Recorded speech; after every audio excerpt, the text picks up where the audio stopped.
오늘 함께 나누실 하나님의 말씀은 시편 58편 7절 8절입니다.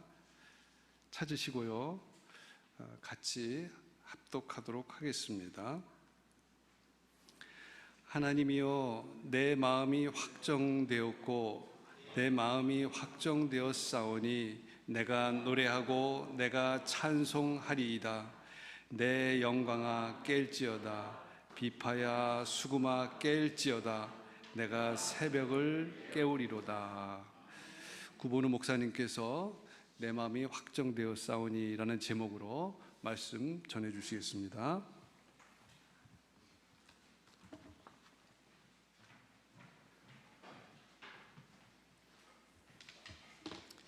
할렐루야, 아멘. 예, 또 한 주간 동안 여러분 평안하셨습니까? 네, 우리 한 주간 동안 또 많이 애쓰시고 또 수고하셨습니다.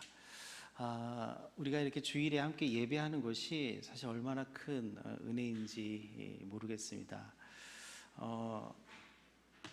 이렇게 교회 오면서 보니까 이 앞에 동네 쭉 지나오는데 교회 안 가시고 다른 데 가시는 분들이 참 많으시더라고요. 아주 편한 복장으로. 그러면서 그렇게 좀 그런 기도를 했습니다. 주님, 이분들 다 교회 다녔으면, 또 하나님 믿었으면 얼마나 좋겠습니까? 그리고 할 수만 있으면 우리 교회로도 보내주십시오. 이렇게 기도했는데, 우리 정말 이렇게 주 안에 나와서 함께 예배하고 또 함께 은혜를 나눌 수 있는, 또 하나님 만날 수 있는 것 자체가 우리에게 너무나도 큰 은혜입니다. 여러분 혹시 요즘 그 젊은 친구들이 쓰는 말인데요, 동공지진이라는 표현 아세요? 동공지진. 예.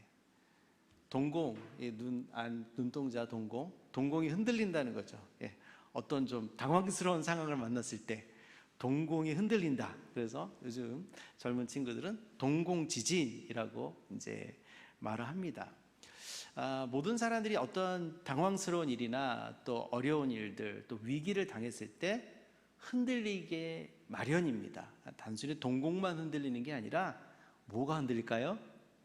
마음이 흔들려요. 그렇죠? 마음이 흔들립니다. 그런데 이 마음이 흔들리는 일들을 우리는 누구나 다 겪을 수밖에 없어요. 안 겪는 사람은 없습니다. 세상에 제일 미련한 사람 중에 하나가 뭐냐면, 어떻게 나한테 이런 어려운 일이 닥쳤을까라고 이게 막 분해하고 한탄하는 사람이 참 어리석은 사람이죠. 지혜로운 사람은 그런 위기 속에서 이것을 어떻게 극복할까라고 지혜를 내고 또 깨어있는 사람이 지혜로운 사람입니다. 늘 우리가 바다를 항해할 때 잔잔한 바다만 있는 것은 아니죠. 때로는 풍랑이 일기도 하고 또 그새 더 센 이 파도가 또 이렇게 몰아치기도 하고 바람이 불기도 하고, 그것이 바다입니다. 우리가 인생의 항해를 할 때에 늘 잔잔한 곳을 항해만 할 수 있는 것은 아니잖아요. 그래서 때로는 어려움이 있을 때 우리가 지혜로운 사람, 깨어있는 사람은 이 위기를 어떻게 내가 극복해 나가고 이 파도를 뚫고 나갈까, 그것을 생각하는 사람이 지혜로운 사람입니다. 그래서 똑같이 흔들리지만 그 흔들릴 때 마음마저 흔들리고 그러는 사람은 무너져 내리는 것이죠.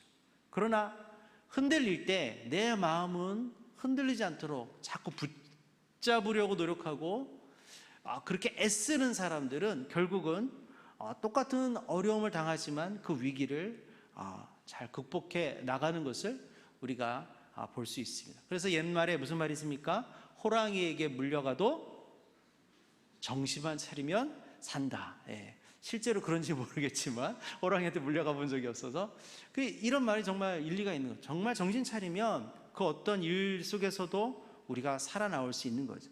여러분, 하나님을 믿는 우리도 똑같은 사람입니다.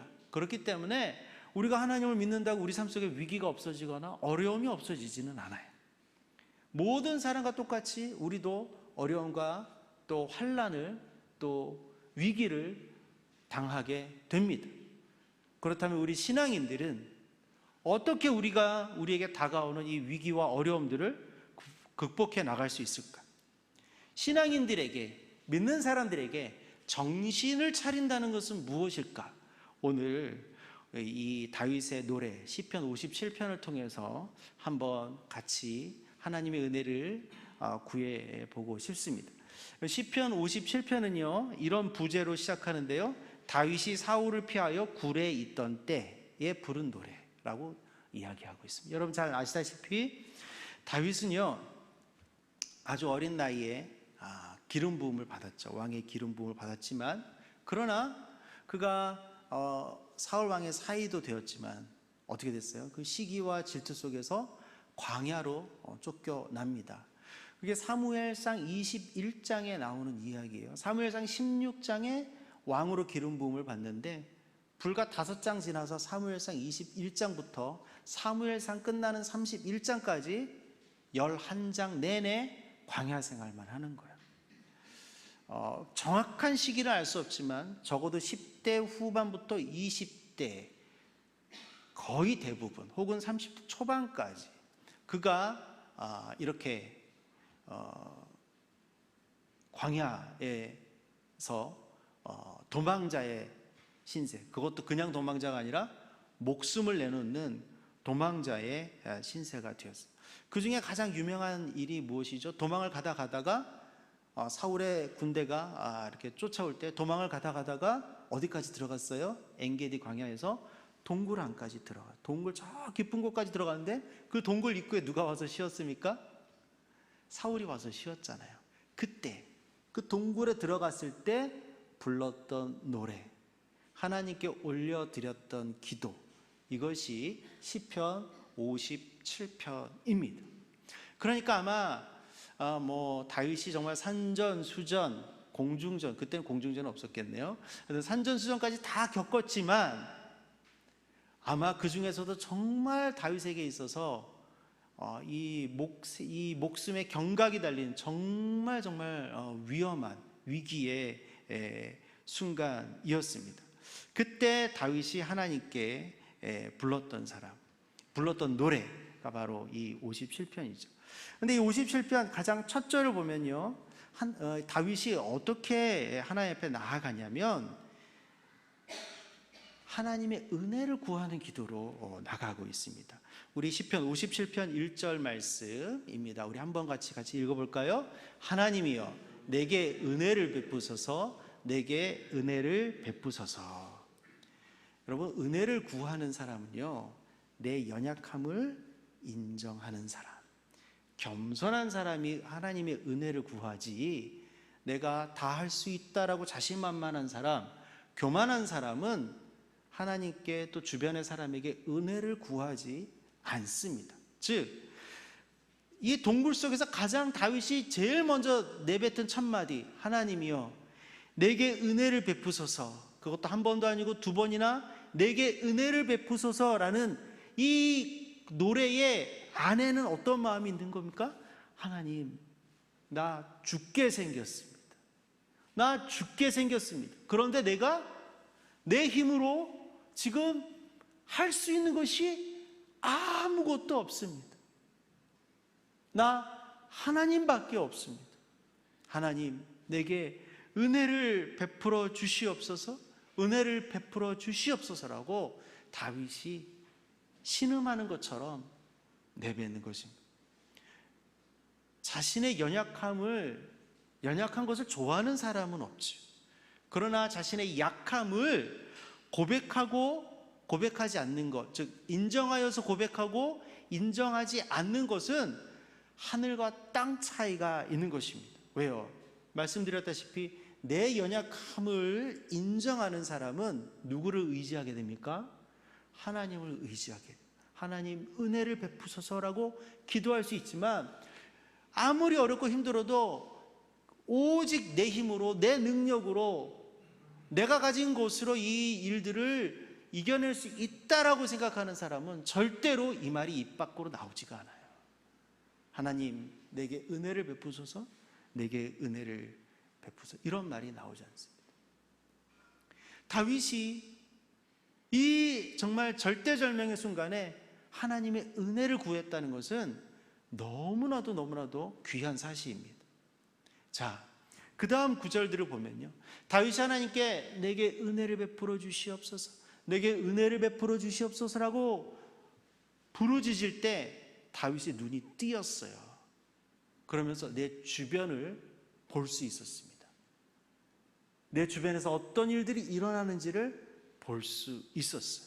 그래서 내 주변에 지금 3절에 보면 나를 삼키려는 자가 나를 비방하고, 4절에 보면 사자들 같은 이 사람들이 나를 향해서 몰려오는데 그들의 이는 창과 같고 화살 같고 그들의 혀는 날카로운 칼과 같습니다. 또 6절에는 그들이 내 앞에 웅덩이를 파놓고 그물을 쳐놓고 나를 빠뜨리려고 기다리고 있습니다. 이런 상황들을 하나님께 아뢰고 있잖아요. 아뢰고 있다는 것은 무엇일까요? 지금 파악하고 있다는 거예요. 여러분, 많은 사람들이 어려움을 당하고 위기를 당하고 환난을 당하는데 하나님을 붙들지 못하는 사람은 지금 내가 어떤 위기에 빠졌는지도 제대로 파악하지 못해요. 그냥 당황하고 위험하다라는 것은 본능적으로 인지는 하지만 느낌은 오는데 정확하게, 그래서 이것이 무슨 위험이고 무슨 어려움이고 무슨 고난인지 이것을 볼 여력이 없어요. 눈이 없어요. 그런데 하나님을 보게 되는 사람들, 하나님을 의지하는 사람들은 똑같은 위기를 당해도 내가 지금 처한 위기의 상황과 그 처지를 정확하게 볼 수 있는 눈을 갖게 됩니다. 그러면 어떻게 될까요? 하나님께 아뢰 수가 있는 것이죠. 그냥 나 살려주세요, 나 죽게 되었습니다, 이런 기도가 아니라 정확하게 하나님께 아뢰는 거예요. 지금 다윗이 이렇게 기도하고 있잖아요. 하나님, 내 주변에 둘러싼 사람들, 나를 넘어뜨리려고 구덩이를 파고 그물을 친 사람들, 정확하게 하나님께 아뢰고 있지 않습니까? 이거는 아무나 하는 것이 아닙니다. 똑같은 위기와 똑같은 어려움을 당해도 하나님을 볼 수 있는 사람은 내가 어떤 상황에 빠져 있고 어떤 위기에 처했는지 정확히 분별하여서 알 수 있어요. 그래서 하나님께 아뢰을 수 있지만, 그렇지 못한 사람들은 그저 그 안에서 당황하고 그냥 그저 허우적거리기만 한다는 것을 우리가 오늘 말씀을 통해서도 분명히 알 수 있습니다. 자, 순서를 한번 정리해 볼까요? 우리가 다윗이 지금 어려움에 처했을 때 어떻게 했습니까? 자신의 연약함을 인정하면서 하나님께 은혜를 구했죠. 그랬더니 자기의 처한 상황을 정확하게 파악해낼 수 있었습니다. 그러니 하나님께 이 모든 것을 그대로 들고 올라가서 아뢰 수 있었다는 것이죠. 똑같은 위기를 맞이했지만 하나님께 아뢰 수 있는 사람과 똑같은 위기를 맞이했지만 여전히 그 안에서 허우적대는 사람은 너무나도 큰 차이가 있습니다. 이렇게 허우적대는 사람은 하나님이 도와주시고 싶어도 이게 쉽지 않은 거죠. 그러나 하나님, 내 삶 속에서 이런 어려움과 고통과 지금 이 상황 속에서 이런 곤란함이 있습니다라고 하나님께 아뢰는 사람, 하나님의 은혜를 구하는 사람은 하나님이 너무나 정말 쉽게 응답해 주시는 거죠. 이것이 맞는 표현인지 모르겠지만 쉽게 응답해 주세요. 좀 더 정확하게 표현하면 하나님이 응답해 주시지만 구덩이에서 허우적대는 사람은 그것을 알아듣지를 못하는 거예요. 그러나 하나님께 아뢰 수 있는 상황까지 가는 사람은 그러한 믿음의 단계까지 이르러서 하나님께 아뢰는 사람은 하나님이 그때 도움의 손길을 내미시고 응답하실 때 그것을 붙잡을 수 있는 사람인 것입니다. 그래서 다윗이 7절에 가서는 그렇게 고백해요. 6절까지는 내가 지금 힘들어 죽겠습니다, 지금 내가 죽게 생겼습니다, 하나님, 이러면서 정말 아뢰죠. 그때 하나님 다윗을 붙잡아 주시는 것을 다윗이 느끼고 다윗이 이렇게 노래하고 고백합니다. 오늘 읽은 우리의 본문 말씀이죠. 시편 57편 7절 말씀, 우리 한번 같이 우리도 같이 고백해 볼까요? 하나님이여, 내 마음이 확정되었고 내 마음이 확정되었사오니. 다윗이 아까 하나님 내게 은혜를 베풀어 주소서, 은혜를 베풀어 주소서 두 번 그렇게 하나님께 탄원한 것처럼 여기서는 어떻게 두 번 또 노래합니까? 하나님이여 내 마음이 확정되었고 내 마음이 확정되었습니다라고 지금 이렇게 담대하게 외치는 것 아니겠어요? 어떻게 이렇게 이런 위기의 순간에 다윗이 자신의 마음을 확정시킬 수 있었을까요?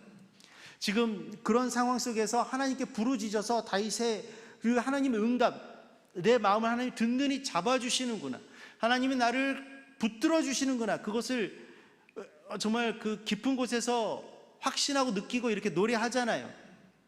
그런데 이것은 단 한 번의 어떤 감정이나 기분, 어떤 열정으로 이루어지는 것은 아닙니다. 이것은 아주 오랜 시간에 반복된 훈련과 연단, 하나님 앞에 나아가는 모습들, 이런 훈련들을 통해서 이런 고백이 나오게 돼요. 이런 고백이 가능해지게 되는 것입니다. 우리가 어떤 위급한 상황 속에서 흔들리지 않고 하나님께 이렇게 온전히 나아가서 하나님께 집중할 수 있는 것은 주여 삼창 3번 한다고, 물론 주여 삼창 중요합니다. 그러나 주여 삼창 3번 한다고 마치 주문 외우듯이 그런 것들이 일어나는 것이 아니라, 우리가 평소에 얼마나 하나님께 내가 집중하고 있고 하나님께 나를 아뢰어드리고 있고 하나님의 뜻을 내가 듣고자, 하나님 안에 머물고자, 하나님의 품 안에 머물고자 애쓰고 노력하는 훈련들이 있었는가, 그렇지 않은가에 따라서 결정된다는 것을 저는 오늘 분명하게 말씀드리고 싶습니다. 다윗의 인생이 그랬습니다. 다윗이 그저 지금 한순간에 어제 초능력처럼 믿음이 발동이 된 것이 아닙니다.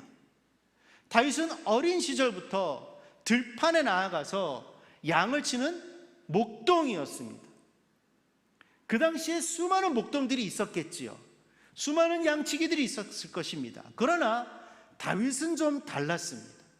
다윗은 그 들판에서, 아무도 없는 허허벌판에서 양들과 같이 있을 때 어느 누구와도 대화도 할 수 없고, 그 양들과 같이 있을 때 다윗은 하늘에 계신 누구를 바라보았어요? 하나님을 바라보았던 사람. 시편이 150편까지 있는데 그 중에 상당 부분이 다윗의 노래 아니겠습니까? 근데 다시 왕이 되어서 쓴 노래도 있지만 목동일 때 쓴 노래도 있고요. 또 그때 그런 경험들이 나중에 왕이 되었을 때도 고스란히 스며들어 있는 신앙의 고백들이 참 많이 있습니다.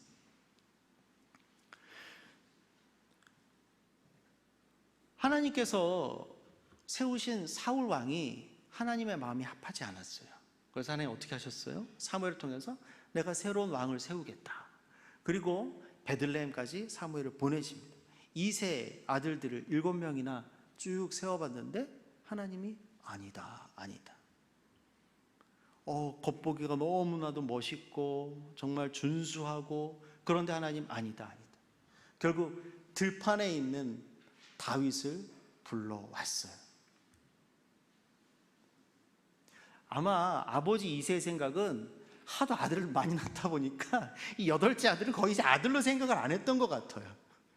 나이도 어리고 이런 중요한 일에 쟤는 그냥 들판에서 우리 양이나 보면 되고, 우리 그 나이 지금 장성한 형들만 보여주면 되는 것이 아닌가, 그렇게 생각했을 수도 있어요. 그렇게 잊혀진 사람이었습니다. 들판에서. 그런데 그 다윗이 왔을 때 사무엘상 16장 12절에 보면 사무엘이 다윗을 봤을 때 이랬다고 해서 그의 빛이 붉고 눈이 빼어나고 얼굴이 아름답다. 이것은 단순히 외모가 출중하다라는 것이 아니라 사무엘은 영의 사람이잖아요. 성령이 충만한 사람이잖아요. 알아보는 것이죠. 다윗 안에 하나님의 영이 충만하여서 그 충만한 하나님의 영으로부터 나오는 그 모습들이 너무나도 아름답고 너무나도 귀해 보인다는 것을 누구는 알아본 것입니까? 하나님의 사람, 영에 충만한 사무엘은 알아본 것이죠. 이것이 다윗이 10대 때 이야기입니다. 세상 물정은 다윗은 몰랐어요. 그런데 17장에 가면 그 유명한 사건이 나오죠. 골리앗과 싸우는 사건이 나옵니다. 신부는 간 겁니다. 형들이 이제 군대 가 있으니까 도시락 배달하러 신부는 갔잖아요. 그런데 그 앞에서 골리앗이 떠드는 걸 보고 왕 이하 모든 사람들이 벌벌벌 떠는데 다윗은 그 앞에 그걸 보고 어떤 마음을 가졌다고 했습니까? 하나님의 이름을 더럽히는 저 사람을 향해서, 골리앗을 향해서 분노하였다. 이것은 다윗의 어떤 객기가 아니라 다윗 안에 무엇이 충만하다? 하나님의 영이 충만하다라는 증거이죠. 그래서 결국 다윗이 골리앗과 대결을 하게 되고 이기게 되잖아요. 또 다윗이 어렸을 때부터 하나님의 영으로 충만하고 또 하나님과 깊은 관계 속에서 또 하나님을 늘 바라보는 것에 익숙하고 훈련되었다는 것은 또 찾아볼 수 있는 증거가 있습니다. 사울이 악령에 시달렸습니다. 그때 사울이 이 악령에 시달리는 것을 치유하려고 이 사방으로 여러 일들을 취해봤는데 누구를 데리고 온 거예요? 수금을 잘 타는 소년 다윗을 데리고 와서 그 앞에서 수금을 타게 했더니 어땠더라? 악령이 떠나갔더라 라고 성경은 분명하게 기억하고 있습니다. 이건 단순히 음악을 잘해서가 아니라 그가 영으로 연주를 하는 거지. 그때 그런 악령이 떠나가는 일들이 다윗으로부터 나왔다는 것. 여러분, 다윗은 어렸을 때부터 하나님만 바라보고 하나님만 의지하고 하나님의 응답을 기다리고 하나님과 동행하는 것을 훈련받았던 사람입니다. 신학교에서 받은 훈련도 아니고 사관학교에서 받은 훈련도 아니지만 그는 들판에서 혼자 하나님과 더불어 독학으로 이것을 깨우쳐 나갔던 사람이에요. 그래서 이제 단단하게 신앙의 기본기로 훈련이 되어 있어요. 그래서 다윗이 이 광야 생활을 헤쳐나가면서 오늘 이 사울을 피해 굴 속에 들어가는 정말 이 너무나 말할 수 없는 위기 속에서 다윗은 그냥 거의 습관적으로 하나님께 내 연약함을 아뢰고 기도하는 것이죠. 나에게 은혜를 베풀어 주십시오. 은혜를 베풀어 주십시오. 그리고 하나님만 바라보았어요. 그리고 아뢰었어요. 그때 다윗이 무엇을 느낀 것입니까? 무엇을 확신한 것입니까? 하나님이 나와 함께 하시고 나를 지켜주시고 나를 붙들어 주신다는 것을 다윗은 확신했습니다. 그래서 다윗은 이렇게 고백한 거죠. 하나님이여, 내 마음이 확정되었고 확정되었사오니. 그리고 다윗은 하나님을 찬양하는 사람이 되었습니다. 여러분, 우리가 많은 일들을 겪어가고 많은 인생의 고점과 저점을 찍어가면서 흔들릴 때가 참 많이 있을 수밖에 없습니다. 우리가 그것을 부인할 수 없어요. 그때 믿는 우리는 오직 이것을 흔들리지 않게 붙들어 주실 분은 누구시다? 하나님이시다 라는 것을 고백할 수 있어야 합니다. 여러분, 빌립보서 4장 6절 7절 말씀, 여러분 너무나 잘 아시는 말씀이죠. 빌립보서 4장 6절 말씀, 6절 7절 말씀 우리 한번 같이 읽어보겠습니다. 아무것도 염려하지 말고 오직 모든 일에 기도와 간구로 너희 구할 것을 감사함으로 하나님께 아뢰라. 그리하면 모든 지각에 뛰어난 하나님의 평강이 그리스도 예수 안에서 너희 마음과 생각을 지키시리라. 아멘.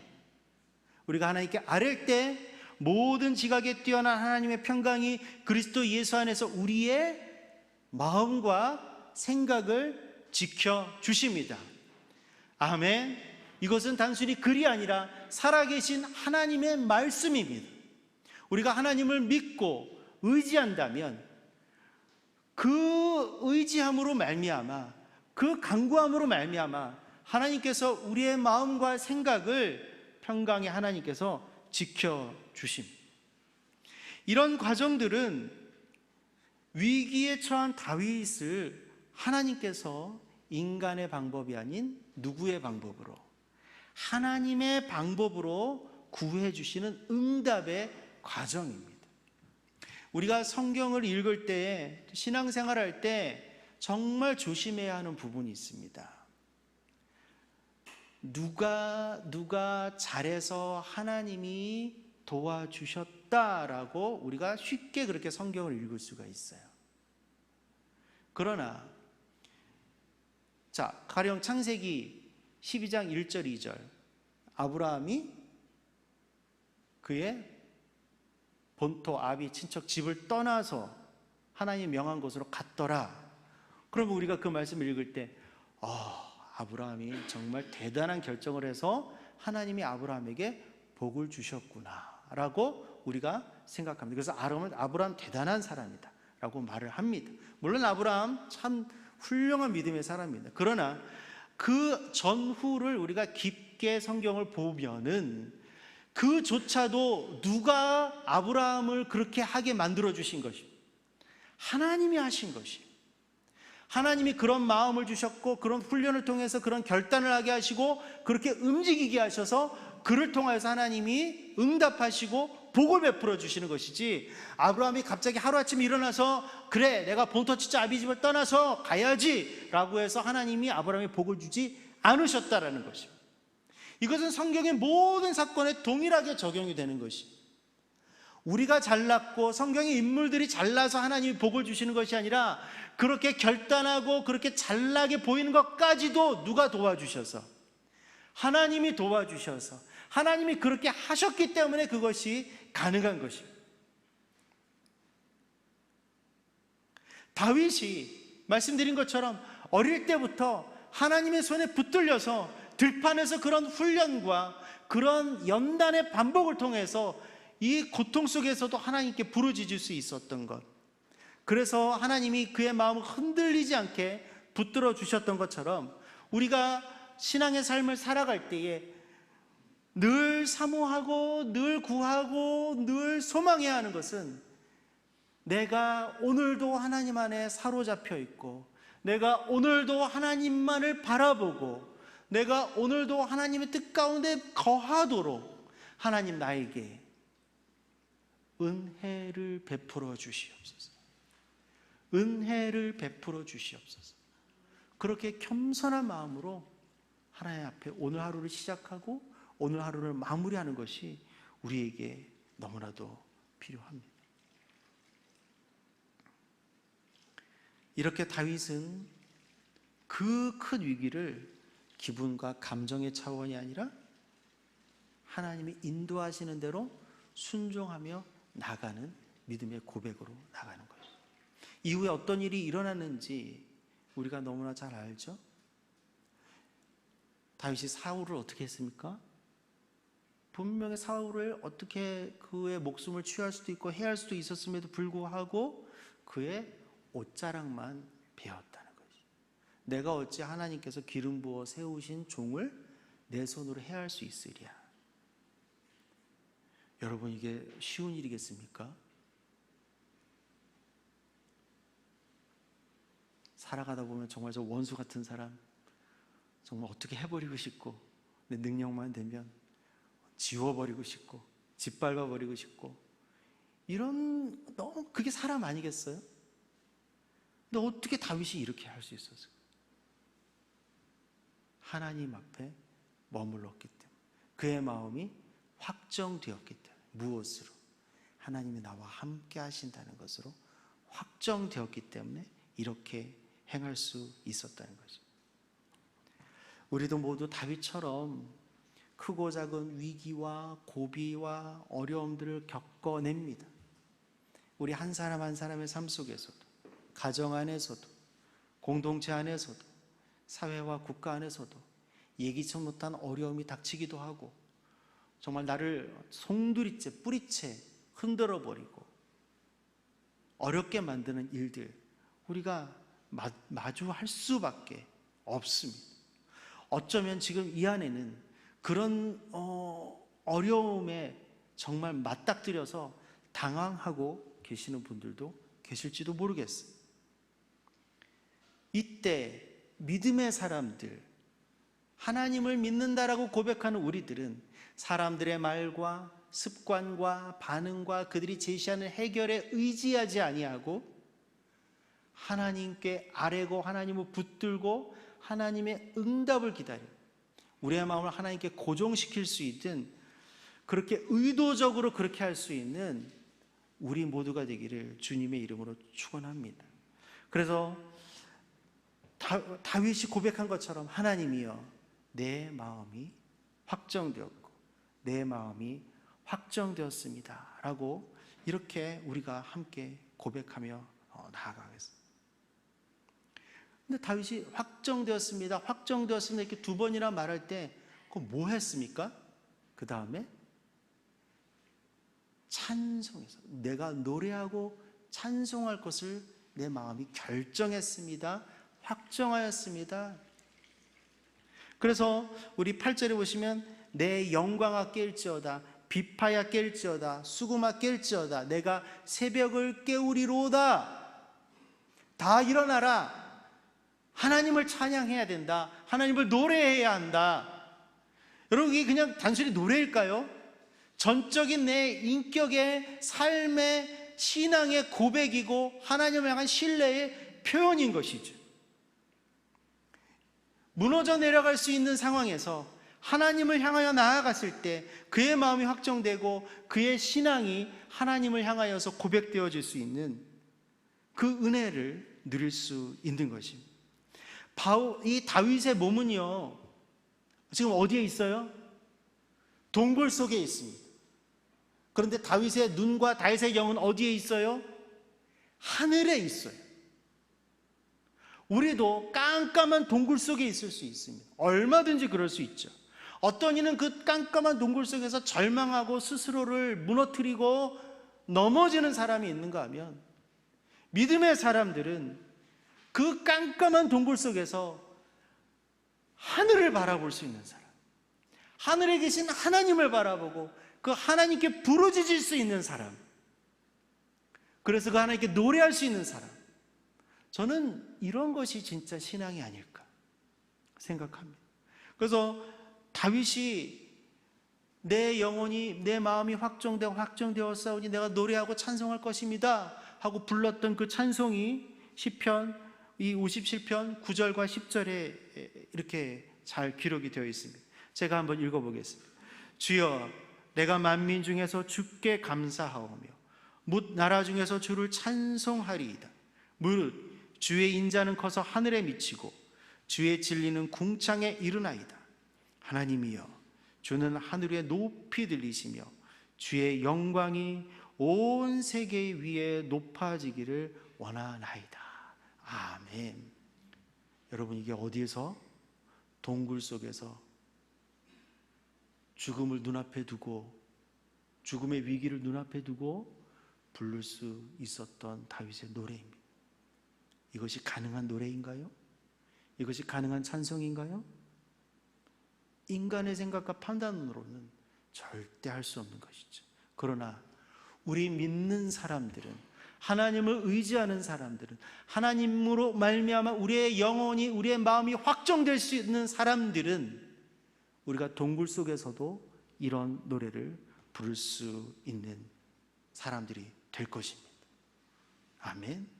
우리의 마음을 오직 하나님께 내어드리고 하나님의 은혜로 우리의 마음을 확정할 수 있는 우리가 되기를 함께 소망합니다.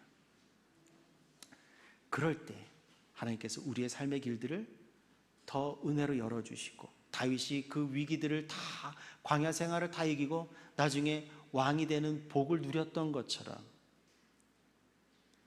우리가 나아가는 그 길 속에서 하나님의 형통하심과 하나님의 인도하심이 우리를 지켜주시고 보호하여 주실 것입니다. 그러한 믿음의 길들을 계속해서 걸어가시는 우리 믿음의 사람들, 또 믿음의 공동체가 되시기를 주님의 이름으로 축복합니다. 아멘. 같이 기도하겠습니다.